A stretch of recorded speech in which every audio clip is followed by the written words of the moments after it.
आज़ादी की लड़ाई के दौरान गांधी जी ने असहयोग आंदोलन वापस क्यों लिया? 12 फरवरी 1922 के दिन गांधी जी ने असहयोग आंदोलन वापस लेने का फैसला किया। वो चोराचारी में हुए भीषण हत्याकांड के बाद बेहद नाराज थे। गांधी हमेशा हिंसा पर विश्वास करते थे, लेकिन चोरी में हुई घटना की उनकी भावनाओं पर गंभीर रूप से आघात किया था। वो यही कारण था कि गांधी ने लगभग एक सप्ताह के बाद ही बरेलौली में आयोजित कांग्रेस कार्यसमिति की बैठक में इस आंदोलन को वापस लेने की घोषणा कर दी। इस कारण ब्रिटिश हुकूमत के विरुद्ध चल रही असहयोग आंदोलन समाप्त हो गई। गुलाम भारत में ये ऐसा आंदोलन था जिसने अंग्रेजी सत्ता की जड़ों को हिलाकर रख दिया था।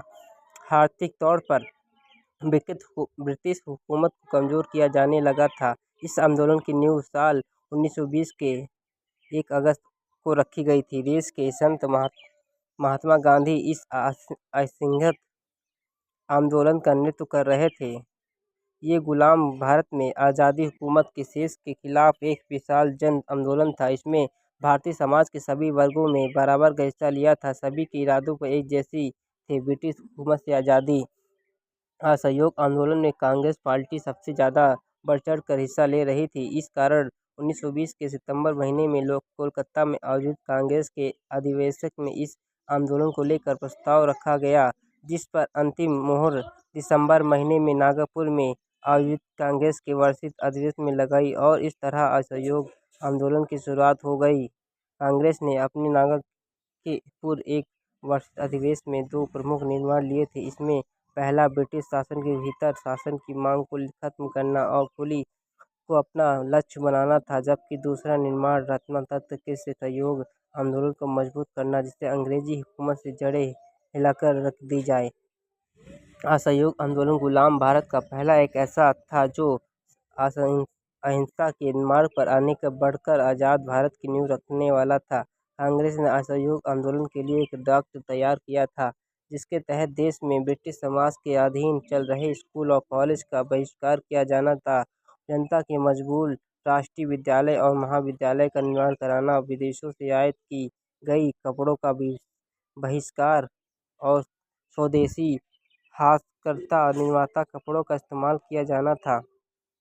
छुआछूत और धार्मिक भेदभाव को दूर करने पर गांवों का समस्त बढ़ाने के लिए पंचायतों को निर्माण कराना था। ब्रिटिश हुकूमत के दौरान आयोजित कार्यक्रम में बहिष्कार करने के बाद सरकारी उपाधियां और सम्मान को वापस पाना था।